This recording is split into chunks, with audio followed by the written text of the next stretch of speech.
Beleza. Então, a gente vai falar sobre box jump over e para a classificação de alunos mais avançados, tá? Às vezes, alguns coaches têm dificuldade para passar estímulos que, para quem já faz o movimento, né? Então, às vezes o aluno acha que porque ele faz o movimento, ele já é avançado e faz o movimento, beleza, ele não precisa trabalhar mais nenhum educativo, nenhuma técnica para aprimorar aquilo. Pelo contrário, né? Sempre vai ter uma coisinha, um pontinho para a gente observar aí de aluno para aluno, mesmo ele sendo avançado ou ele sendo de base. A gente sempre vai ter uma coisinha para corrigir. E hoje a gente vai falar um pouquinho sobre isso. Então, né, como eu falo sempre, no meu protocolo de treino, a gente trabalha mobilidade, ativação, core, educativos e rendimento. Então, Nath, mas a gente vai trabalhar core em exercício de caixa? Sim, eu sempre trabalho core, independente se seja pistol, se for pull-up, rope climbing, independente de qualquer coisa, eu sempre trabalho, faço um fortalecimento de core, tá? Nas planilhas e nos treinos também. Então, eu vou falar um pouquinho primeiro sobre tudo individual, então sobre as consultorias online, como eu montaria uma consultoria online, por exemplo, de uma aula, né, lá para esse aluno, ou para um personal, por exemplo, tá? E depois, no final, eu vou falar como eu faria isso para aulas coletivas, por exemplo. Lá no meio da aula de CrossFit, como eu trabalharia a técnica de box jump over, ou lá no cross training, por exemplo. Beleza? Então, vamos começar pela mobilidade. Eu sempre escolho a mobilidade conforme levando em consideração a articulação envolvida, né? Então, as articulações envolvidas pode ser também, e a similaridade com o movimento. Então, por exemplo, no caso específico do box jump over, especificamente do box jump over, a gente usa, né, tornozelo, joelho, flexão de quadril, então a gente acaba usando várias articulações. Qual que eu devo usar? Depende do estímulo que você quer para aquele treino. Então, por exemplo, pode ser para posterior, né? Então, para quadril. Não, meu aluno tem pouca mobilidade de quadril. Ou não, meu aluno tem pouca mobilidade de tornozelo. Vou trabalhar um pouquinho mais isso. Tá bom? Então, não tem certo e errado. Você poderia escolher qualquer uma dessas articulações envolvidas aí, mas observar mais a similaridade com o movimento.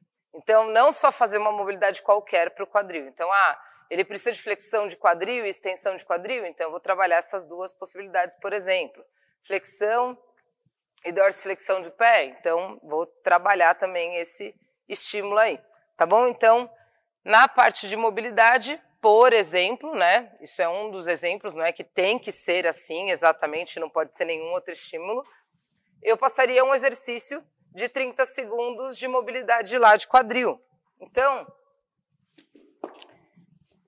eu colocaria o hip box, por exemplo, que é esse movimento aqui, ó. Eu deixo a caixa, o colchonete lá no chão. Deixa eu baixar quem está aqui no Instagram para ver certinho. Certo? E aí eu vou colocar a minha perna lá em cima, flexiono o joelho, e aí falo para o meu aluno tentar encostar o joelho lá no chão. Tá? Alguns alunos vão ter facilidade para fazer isso. Tá? A gente pode ir aumentando a altura da caixa, enfim, ou distanciando o joelho da caixa de baixo também. Então, vocês viram que eu encostei bem pertinho lá o joelho da caixa. Eu posso ir jogando ele mais para trás também, conforme for a necessidade do meu aluno. Então, eu ficaria uma série de 30 segundos para cada lado. É natural alguns alunos terem um lado bem mais encurtado do que o outro, tá bom? Então, é normal, às vezes, uma perna conseguir encostar com facilidade e a outra não. Então, a gente tem que cuidar muito para tentar igualar ao máximo esse desequilíbrio aí de mobilidade. Beleza? Então, eu passaria isso de mobilidade e depois eu passaria ativação.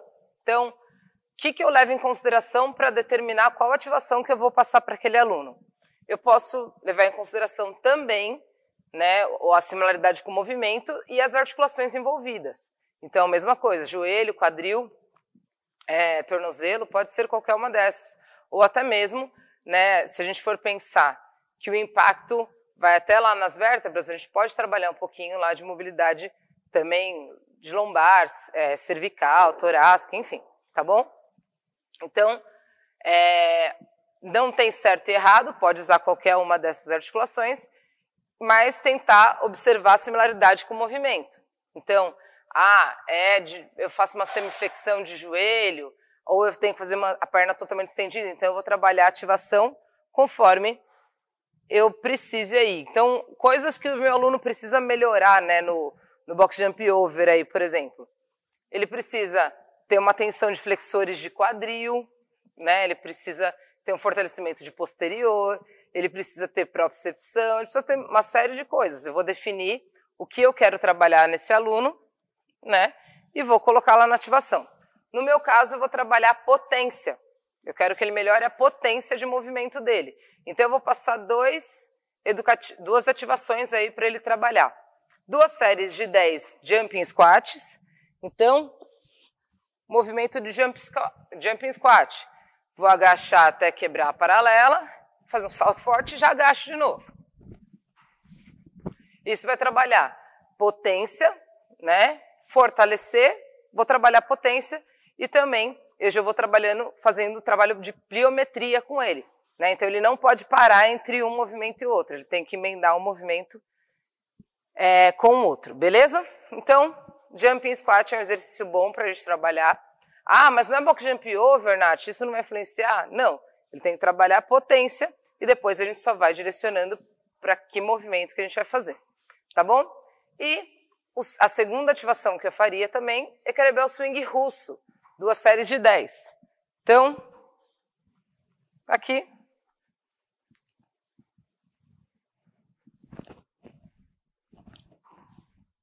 E faria o movimento. Nath, por que o kettlebell swing russo? Porque a gente não está falando de potência de flexão e extensão de quadril. É isso que ele vai usar para saltar na caixa, flexão e extensão de quadril forte. Certo? Isso vai ajudar bastante. Só que toma cuidado, presta atenção nesse kettlebell swing mesmo do seu aluno. Por quê? Tem muito aluno que não faz a flexão de quadril e a extensão de joelho e quadril forte. O aluno acaba fazendo só um agachamento e uma extensão de joelho. Tá? Vê se vocês conseguem ver a diferença de um e do outro. Então,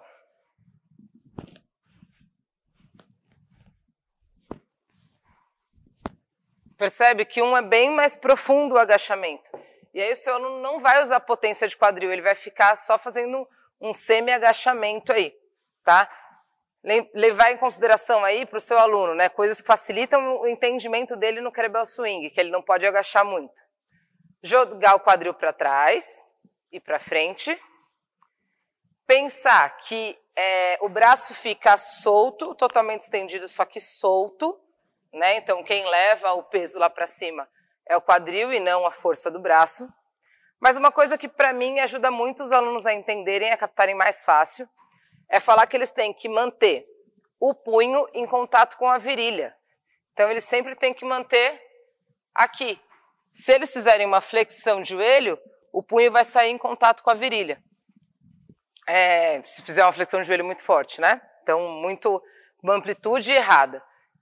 Então, isso ajuda já o aluno a entender que ele não pode deixar o kettlebell passar lá da linha do joelho e sempre manter o punho em direção à virilha. Beleza? Galera, se tiver alguma coisa aí para perguntar, qualquer coisa, pode ir mandando, tá bom? Beleza, então a gente fez a mobilidade e ativação aí do nosso aluno. E agora a gente vai pensar nas aulas individuais ainda no trabalho de core. Mesma coisa, galera, a gente vai usar, levar em consideração que o aluno precisa adquirir e aprimorar. Então, assim, similaridade com o movimento também. Então, se, por exemplo, é um movimento de mais hollow, beleza. Então, eu vou trabalhar mais hollow. É um que eu preciso de potência de posterior. Beleza, vou trabalhar um pouquinho mais glúteo posterior. Eu preciso de flexores de quadril, força de flexores de quadril. Vou colocar mais isso. Tá? Não colocar aleatório, só para colocar um exercício de core aí. Tenta olhar a similaridade com o movimento. Saber o porquê que está colocando, né, aquele lá, que eu acho que é o grande diferencial, né, nosso. É saber o porquê que a gente está usando cada coisa em cada momento. Não existe certo e errado, sabendo por que você está escolhendo aquilo, é o essencial já. Beleza.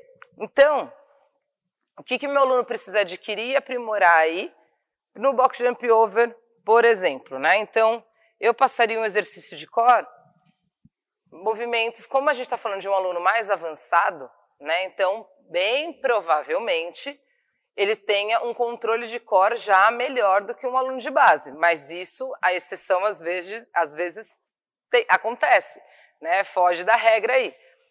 Então, eu posso passar um exercício mais básico, mas vou colocar um exercício um pouquinho mais desafiador aqui, que às vezes para o iniciante lá vai ficar muito difícil, tá bom? Então, eu passaria abdominal crush, que é aquele abdominal curtinho, né? Então, eu passaria esse abdominal, deixa eu colocar aqui, com o joelho flexionado, braço lá atrás da orelha, sobe curtinho e desce. Bem curtinho, tá bom? Então, sem ajudar com o braço fica atrás do ladrinho da orelha, sobe e desce. Outro que eu trabalharia, o infra, para fortalecer um pouquinho dos flexores de quadril, tá? Então, um pouquinho mais da parte infra do abdômen. Então, o seu aluno vai precisar dessa força para subir lá a perna, né? Então, a gente vai trabalhar isso também. Então, aqui, a gente vai descer e voltar. Que infra pode parecer um exercício bem simples, né?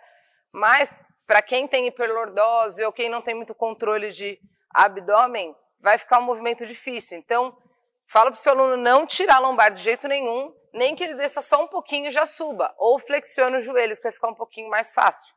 Tá bom? Então, dá para adaptar também. E o terceiro exercício, que é um exercício um pouquinho mais desafiador, que a maioria dos nossos alunos vai ter muita dificuldade, tá? Mas eu quis colocar aqui para dar um estímulo diferente para vocês verem, que é 3 séries de 10 segundos lá no L-sit com plate, tá? Então, é o esquadro da ginástica. Vou passar lá. Então, aqui, a gente tem que pensar que vai ficar uma mão em cada anilha, e aí a gente vai tirar tanto o quadril quanto os pés do chão ao mesmo tempo e vai ficar lá durante 10 segundos. Então, empurra o chão e tira. Beleza? Também tem como adaptar. Traz a perna primeiro, depois tira o quadril, ou ao contrário. Então, tira a perna primeiro, fica um pouquinho com o quadril e desce. Ou se não, tira o quadril primeiro, tira uma perna e tenta tirar a outra. Tá bom? Então, também tem como adaptar, mas é um exercício que ele precisa tanto de força como de flexibilidade também. Tem muito aluno que não consegue nem ficar sentado em 90 graus com as costas retas. Então, esse exercício vai ser um exercício bem desafiador para eles. Beleza? Ok. Aí, a gente vai falar também agora de educativos. Então, quais são os educativos aí que a gente pode usar para esse aluno que é um pouquinho mais avançado? A gente pode usar esses educativos, por exemplo, com a caixa um pouco mais alta. Então, com a caixa mais alta ou trabalhar potência e pliometria, certo? Então, primeiro a gente vai fazer com a caixa um pouquinho mais baixa e vai fazer um movimento de salto, né, na caixa de 20 polegadas, que é a feminina. 10 saltos, pensando que eu vou saltar sempre na diagonal. Então, aqui, ó.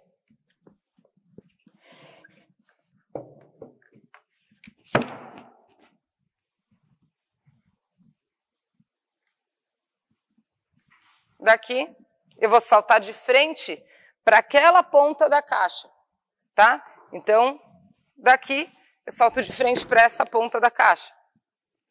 E aí eu desço para aquela ponta da caixa.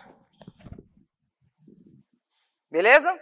E assim eu vou fazendo bem pausado. E depois que o meu aluno entender o estímulo, ele vai acelerando. Então, salta de frente para aquela ponta. e vira para aquela ponta. Ok? Então, eu não tenho que ficar me arrumando muito, eu já salto para a posição que eu vou ficar. Beleza? Eu faria 10 movimentos desse, por exemplo. Depois, eu faria com a caixa mais alta, saltando em cima e descendo no step up, para o aluno entender qual é o estímulo de entrar na caixa.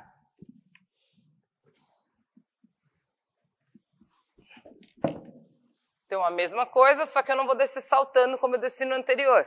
Eu vou saltar de frente e eu desço andando. Só que eu desço andando para aquela direção. Mesma coisa. Salto lá de frente, desço na direção da outra ponta da caixa.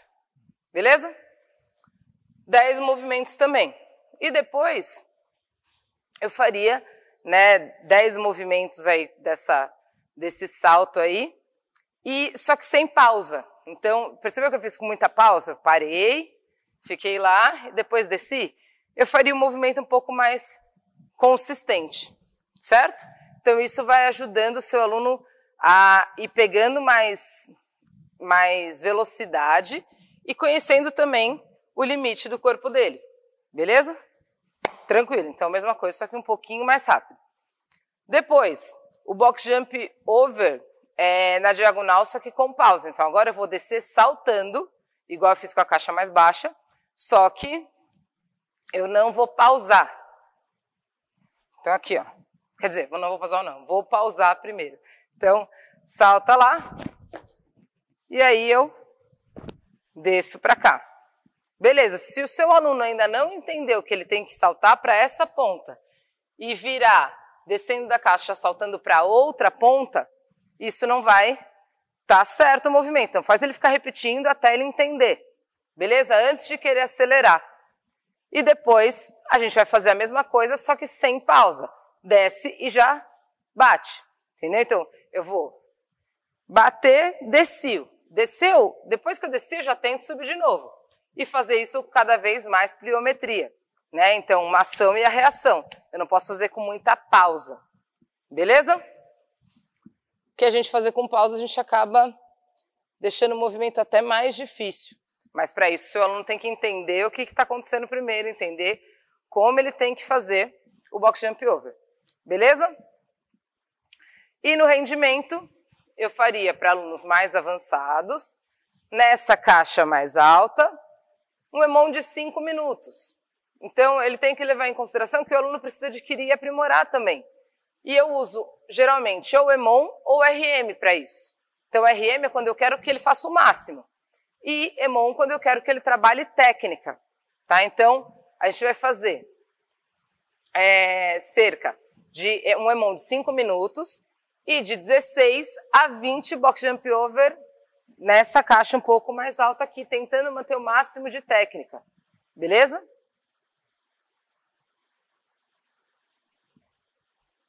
Vamos aí.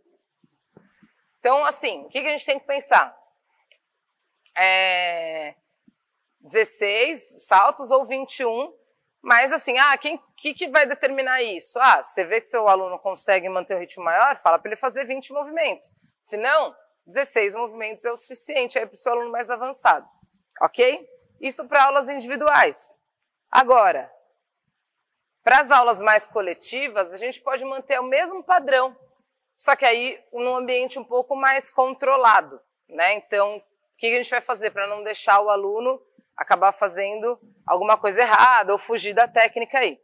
A gente tem que pensar que na parte de mobilidade e aquecimento, que normalmente a gente faz no OD, né, num treino de CrossFit, por exemplo, a gente já pode colocar tanto a mobilidade quanto o aquecimento igual a gente fez. Então pode ser, por exemplo, o hip box, né, para fazer um trabalho de mobilidade, mesmo volume, né, dá para ficar aí 30 segundos para cada lado, e depois fazer, por exemplo, 10 jumping squats e 10 kettlebell swing russo, e fazer isso 3 vezes, né, isso aí cada um vai determinando o volume conforme a realidade do seu box. Beleza, fiz lá o aquecimento. Por que é tão importante a gente pensar nesse aquecimento? Pensa no aquecimento principalmente para a parte técnica. Não que, não possa ter nada que vai ter lá no OD. Pode, mas pensa, é aquecimento e logo técnica. Então, ele tem que, a articulação, né, já tem que estar pensando lá como se fosse para a técnica. E aí, depois, para o OD, dá para você 5 minutinhos fazer um aquecimento mais específico para o OD, mas não um aquecimento em si, mais para preparar o neural, tá bom? Aí já vai estar aquecido. Perfeito, então, na parte aí dos educativos, a gente vai poder fazer os mesmos educativos que a gente fez e até, se quiser colocar aí no final, a parte do rendimento, antes do OD. Então, para o aluno entender um pouquinho mais. Dá para a gente fazer. Eu gosto muito de usar comando, né, para os alunos. Então, eu vou olhar de forma geral e vou fazer por comando. Assim como, né, muitos coaches fazem no LPO. Faz tudo por comando e depois deixa o aluno mais livre dentro de um EMON, por exemplo, para trabalhar a técnica com mais consistência. Beleza?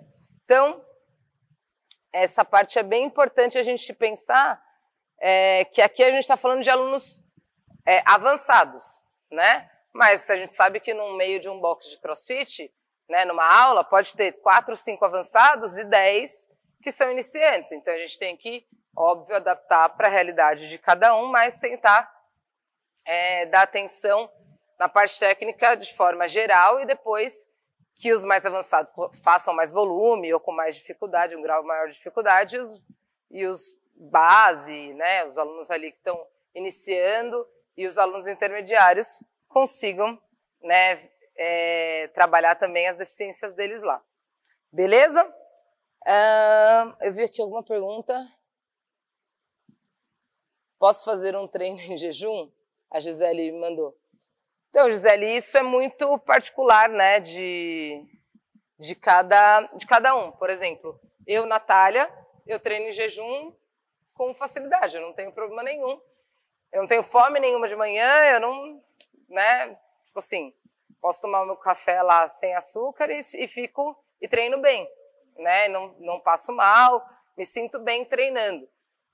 O que eu não me sinto bem treinando é quando eu como muito, né? Antes de treinar eu realmente me sinto mal, mas isso não é uma regra, tá? Isso vai muito de aluno para aluno e o ideal é que um nutricionista, né, um nutrólogo possa aconselhar o seu aluno para isso, tá? A gente indica que o aluno não venha, principalmente das primeiras vezes para um box de CrossFit, sem ter comido nada, né? Mas isso é particular de cada um. Às vezes a pessoa fala, mas se eu como eu passo mal, que é o meu caso, por exemplo, se eu como muito eu passo mal. Então, né, isso é muito particular de cada um. Anderson, a live vai ficar salva, só que só lá no YouTube, tá? Então, agora eu termino de gravar, eu mando para edição, ela vai lá, edita e posta. Bem provavelmente que amanhã, ou no máximo depois de amanhã, na quarta-feira de manhã, já esteja lá no meu YouTube. Tá? Então, o YouTube é a mesma coisa daqui. A gente coloca lá www.youtube.com/gymnastics, igual é escrito aqui no Instagram. E aí você vai ver todos os conteúdos de todas as lives que estão lá salvas e também os conteúdos que eu disponibilizo aqui pelo Instagram também fica lá. Tá bom? Então, se precisar dar uma olhadinha nas outras lives, em outros conteúdos, vai ter sempre lá. Beleza? Valeu, acho que é isso, né, galera? Se tiver mais alguma dúvida, eu vou esperar mais um minutinho aí. Mas aí vocês me mandam. Também, se não quiser me mandar por aqui, pode me mandar também por inbox depois. Beleza? Espero que vocês tenham gostado aí, que eu tenha contribuído aí com vocês.